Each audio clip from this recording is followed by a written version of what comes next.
Everybody's got a story. You just have to listen. Hola, I'm Joe Pardavila, and this is Good Listen, and today, Sapphire Howell tells her story. I often get asked by folks starting out, how do I grow my following, or how do I get people to listen to my podcast? I usually respond by cribbing the old Nike slogan, just do it. We often overthink and suffer paralysis by analysis, but sometimes you just have to start. Sapphire Howell is an actress, model, entrepreneur who's achieved her dreams through hard work. Beginning her modeling career as a teen, Sapphire's ambition soon led her to wider opportunities in adult entertainment and technology. Across all of her ventures, Sapphire brings infectious optimism and inspirational drive. Let's find out how she did it. Sapphire, how are you? I'm great. How are you? I am excellent. And so I hate to start by asking about this, but I'm always fascinated by religion. I grew up Catholic. My parents were from Spanish countries. So if you're from a Spanish country, Latino, you're going to be Catholic. But I discovered that you were a Mennonite. And I'm always fascinated by the sects of the Christian religion. And I know there's been movies and documentaries about this, but can you describe for folks not familiar? Because I think immediately people, when they talk about Mennonites, they jump right to the Amish, which I know it's a different sect altogether. When I bring that up to you, like your childhood as a Mennonite, what's like the first thing that come to mind? When I was very young, that's when we were super, super strict. And then once my parents kind of got divorced, then my mom and my parents were kind of like, F this, let's not, you know what I mean? So my memories are just strict, Bible school, just strict prayer. And my memories are just that they're man-made rules. Like that's really what my memories are. And every time I try to explain to people what Mennonite is, I just say a less strict Amish, but just as strict as any other religion, if that makes any sense. Yeah, no, it makes total sense. And I've read a lot about this lately because I've been nerding out about it, how like so much that we live in today is really all made up. The idea of money, religion, God, that a dude more than likely made those things up. So I'm always fascinated by how that works and like your upbringing and the way you left that to go in a career that was completely divergent from that religion. So thank you for indulging me.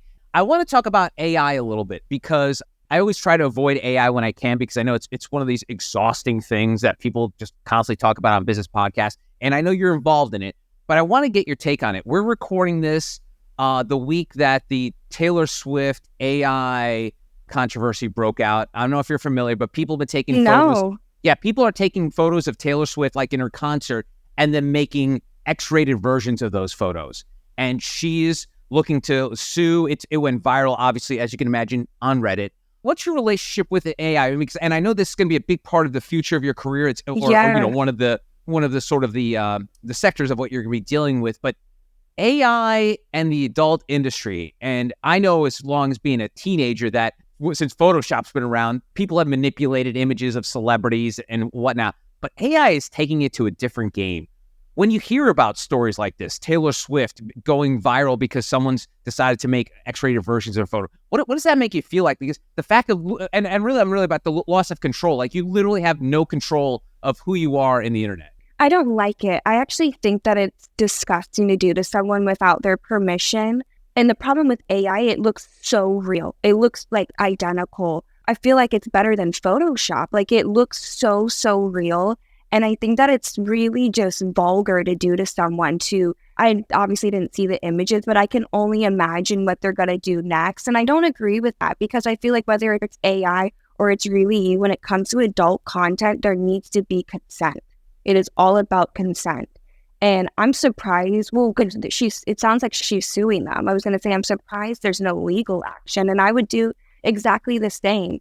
I think AI is such a big thing and it's where the world is really going. And you need to follow trends and stay on top of it. But you need to always be respectful.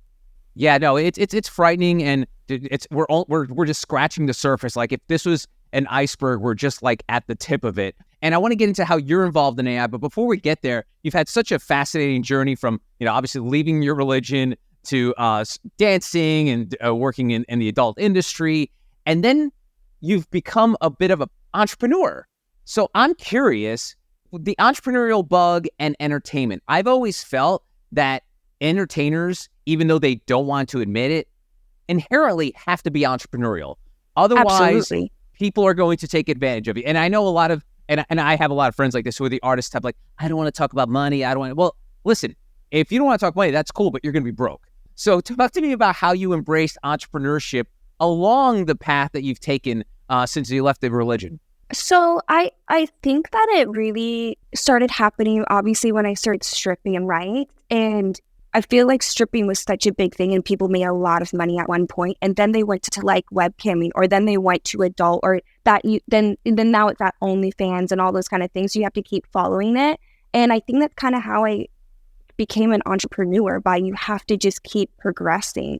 I like it. I want to make money. Like, it makes me happy to make money. It makes me happy to see my savings go up at such a young age. And I don't know how I can't not continue to just make new stuff. I don't understand people who don't want to do that, where they're just so in love with what I understand that too. Like people in music, they're really in love and they sign these contracts where they don't get any money out of any of it. And that sounds great, but like, what type of business plan is that?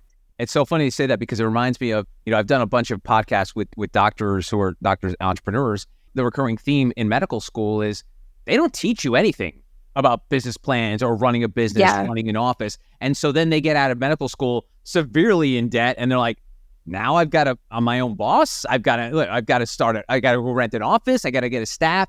When did you learn about the importance of money management, or maybe even like building a team around you? Because that's one of the things, no matter what you're doing, where you came from, or you're a doctor out of medical school, the idea of being able to embrace this relationship with money, which I often talk about in this podcast.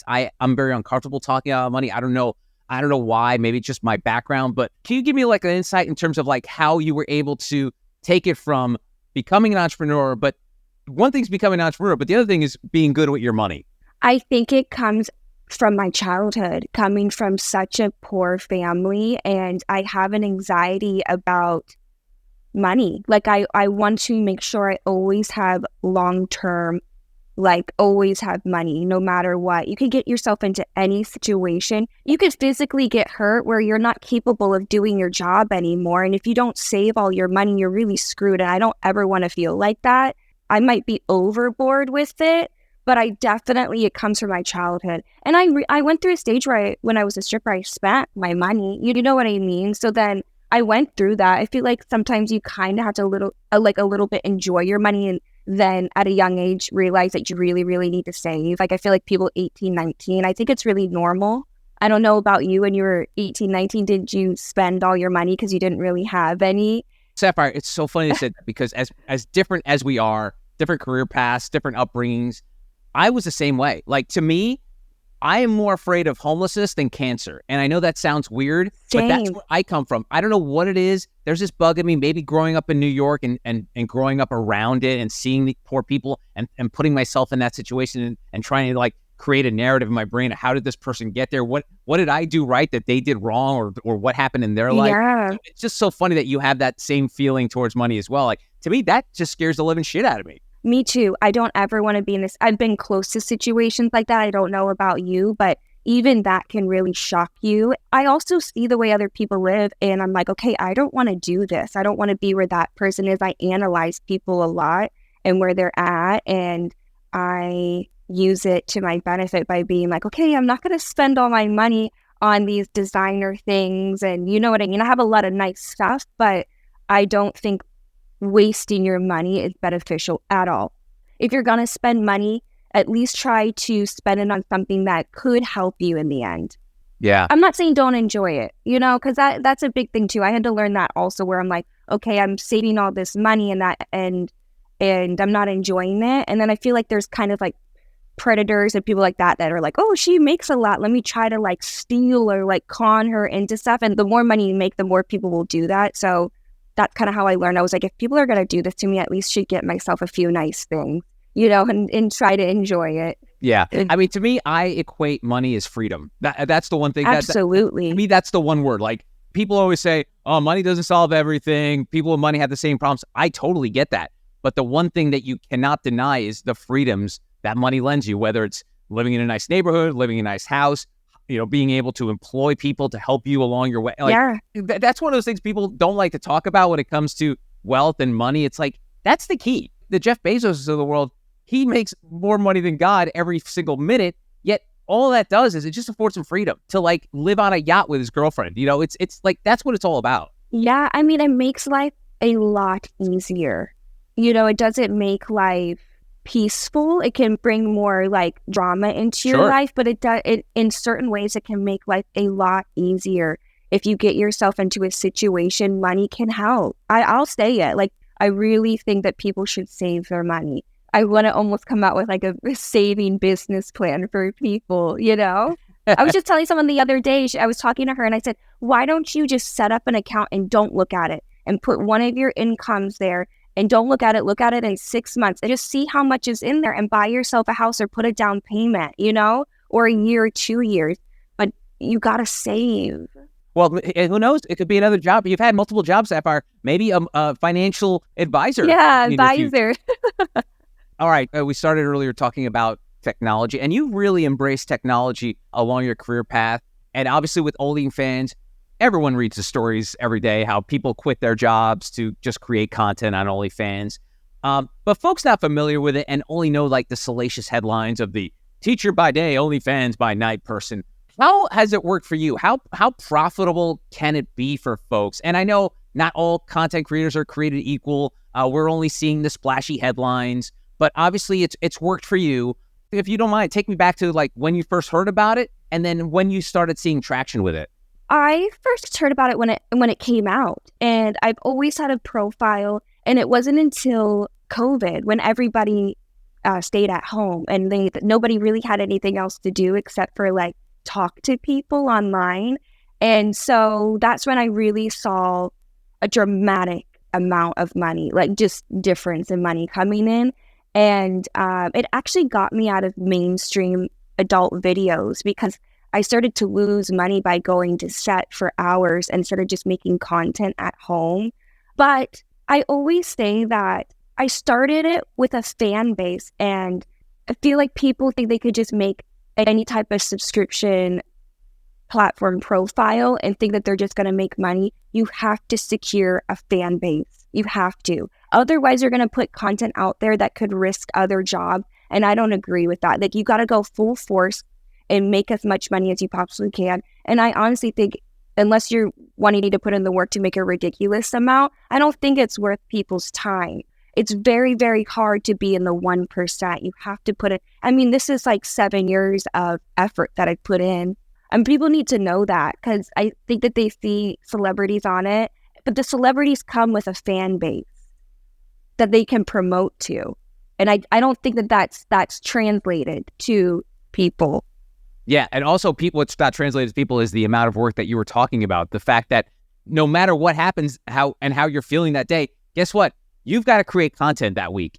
Maybe you're feeling down in the dumps for whatever reason, relationships, business, whatever, you're being paid for content. And if you're not doing it and don't have that mindset, like when people always ask me for advice about podcasting, it's like, obviously treat it as a hobbyist first because you're not going to make money out of it, but treat that hobby like a job. You've got to record a podcast that week, even though you may not be feeling it, because that's how you're going to grow, and that your mindset grasps the idea of like, I'm a creator and creators need to create. They can't just sit on their ass and expect people to pay or listen to them every once in a while. You've got to create habits. And obviously you mentioned the fact that you had a fan base going in, but the growth of the fan base, that's where you see the real money, right? Once you're able to start with that, then you're able to grow out.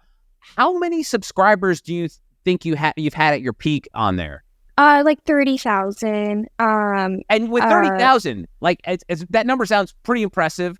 That translates to real money. It does. I there's a lot of people, majority on them just want to subscribe, just want to pay, the $5.99. I always change what I set mine at, but they always want to pay that small amount. But there's a good amount that will actually buy content. And those fans actually will come to anything that I promote. That's why I was saying it's so necessary to have a fan base, because it doesn't matter where I go. It doesn't matter if I promote a milkshake, they'll buy it. You can even put podcasts up on there. I've seen people do, and they've actually made money. Yeah, no, but it's really that on-demand culture that OnlyFans provides that we're kind of all used to, whether it's your TV, movies, your podcast. People want to have their content on demand, and OnlyFans does that. And one of the things that OnlyFans does too is you build the community. And you mentioned the fact your base. It will do they'll buy a milkshake they have. And I always talk to folks about community versus audience.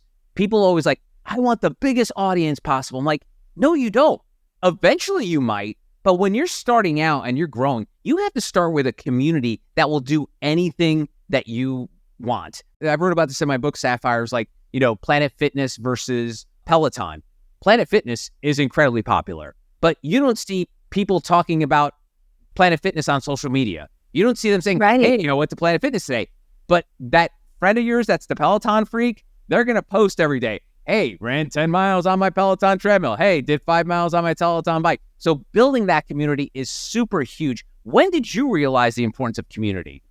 Right from the very beginning. I really knew the importance of brand, like creating a brand, creating an identity. It didn't have to be exactly who I was, but I did know that the fans need a brand, and I did that right away. At 18, I was like, what's my brand going to be? And it was just young, sweet, and flirty, which is easy. And it really worked. You know what I love about stories like yours, Sapphire, is like people go and spend a lot of money on college education, MBAs to figure out the importance of branding. And you stumbled upon it, I guess, or proactively stumbled upon the importance of brand. And you did it. Tell me about the Elsa Jean app where folks can sort of date you in this artificial world. I'm really excited about it. So I have an app coming out. Like you said, it's kind of where people can date me. They can send flowers. They can send, like, through the app, you know what I mean? They'll buy flowers and send them to me. We've even talked about, like, good morning text or something like that, being able to pop right up to the person's phone from the app. Or say the person says something rude to me, it will pop back up with something like, I didn't like the way you know what I mean? Like actual relationship. And I want that for people. I feel like people really, everybody talks about wanting to feel appreciated and have some type of like affection from somebody. And I think it's just so important. That's why I wanted to do it. And I think that, again, AI and all these things, it remembers, what that person likes, what I like, and it's just automatic after that. And so how is your involvement with it? Because I know you're not writing the code and all that stuff. Yeah, no. Tell me about how does someone, because I'm sure, this is the first or maybe the second of many type projects like this where celebrities will use artificial intelligence to connect with fans. So I think the first thing when high leverage individuals who want to get involved is like, what do you need from me? Like, how much time investment is this? Like, tell me about a little bit behind the scenes, what kind of involvement you've had to sort of create this AI avatar of yourself. It doesn't take that much time. Just a couple of like Zoom calls, you know what I mean, with the team and everything.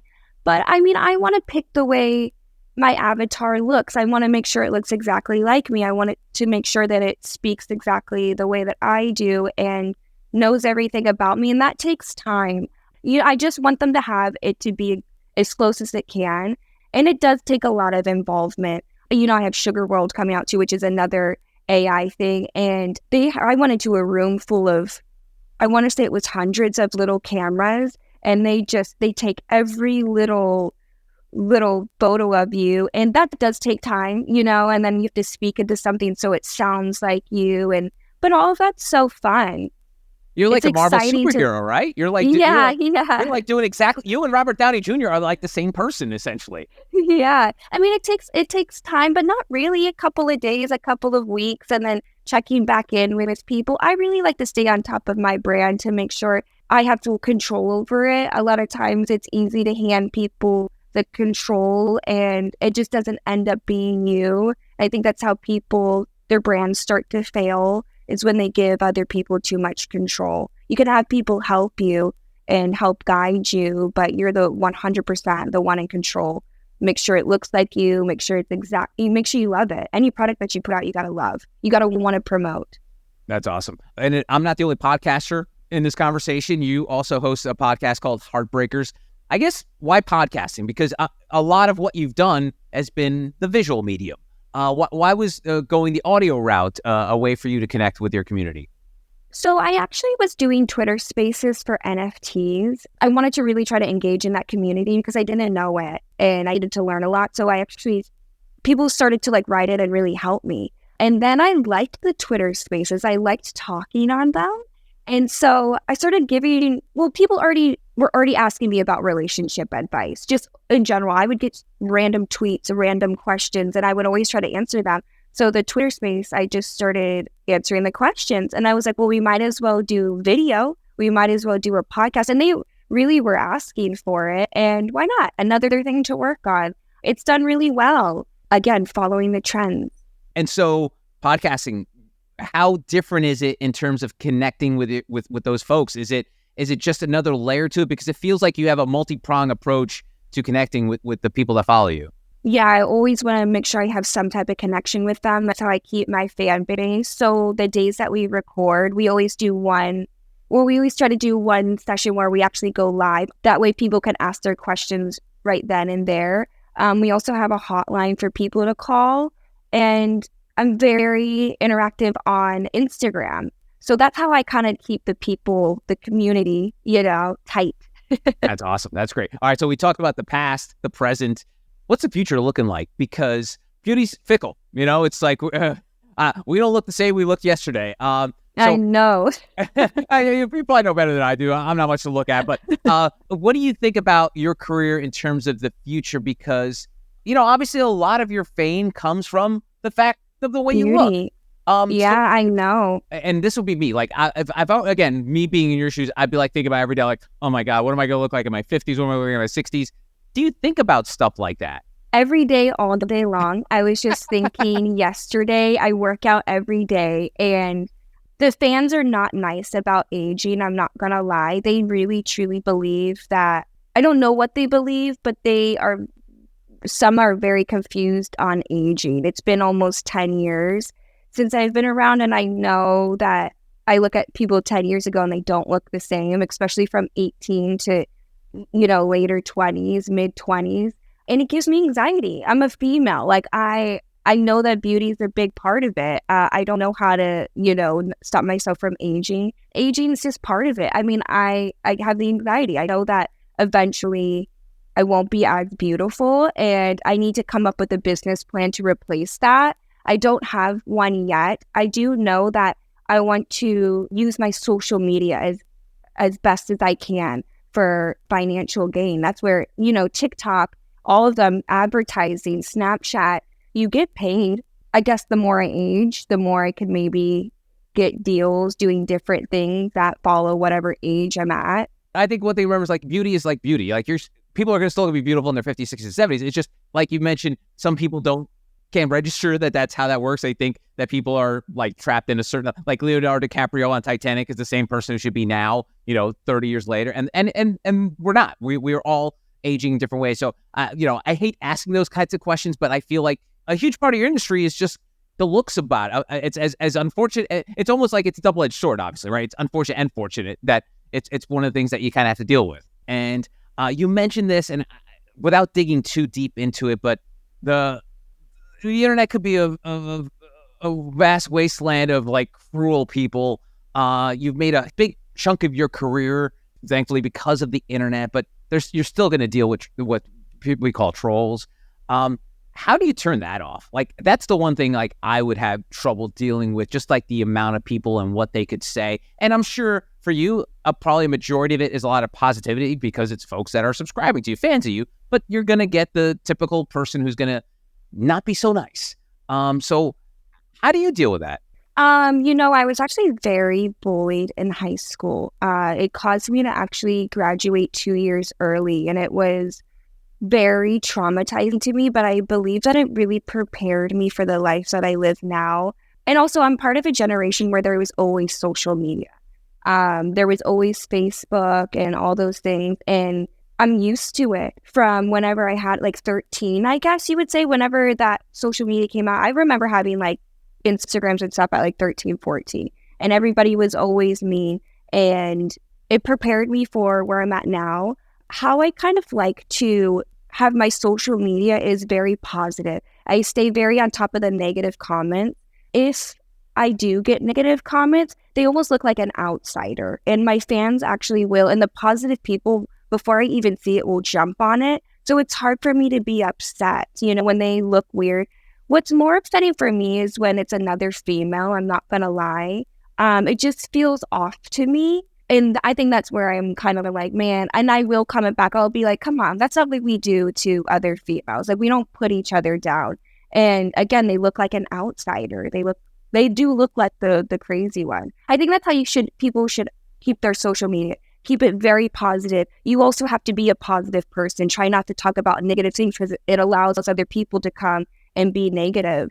Also, you have to remember it's your social media. It's not theirs. You know what I mean? They're coming to your page to be rude. There was one girl talking about, she was like, I forget her name, but she was like, I don't want to be a part of your mental breakdown that you're having on my, profile. And I kind of was like, you know what? That's true. Like, I don't want to be a part of what you're bringing to me. I'm just going to delete it. No, it's great. And it's funny because I always feel like we don't change, but we can evolve. Like, we can become better versions of ourselves. But as much as we want to be different from when we were kids, like, I was a fat kid growing up. And so to me, I've got that fat kid mentality. And I know you're not supposed to use that term, but to me, I own it. I'm like, that's the way I was. And I'm still super sensitive about, like, I'll always have that many decades after the fact, but you just can't shake it. So in a way, your childhood kind of prepared that armor, sort of how I use humor to deflect. And in a way, your childhood prepared you for what you're doing today. Yes, oddly enough.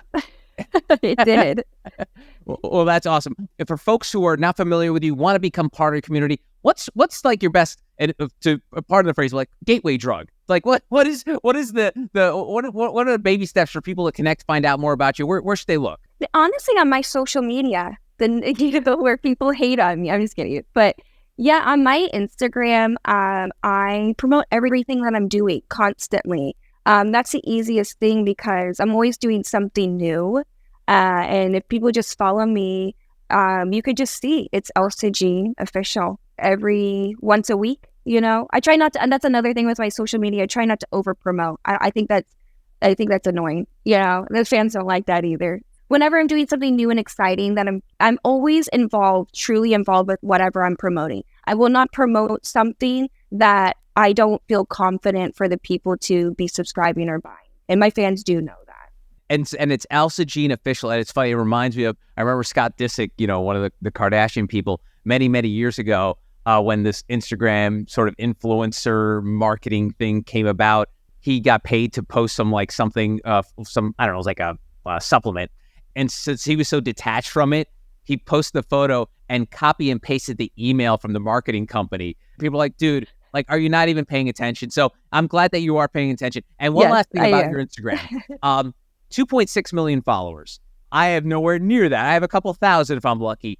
Do you feel, and I always ask this of folks that have like very large followings, do you stress about what you put on because you're like, my God, there's so many eyeballs going to see this. It's not like just, some kid who's just starting out an Instagram page and like, okay, I'm going to put like 10 posts a day or whatever. Do you stress about what you're going to post, what the caption's going to say? What's your mindset with that? I actually don't stress what I'm going to post. If anything, I should maybe stress a little bit more.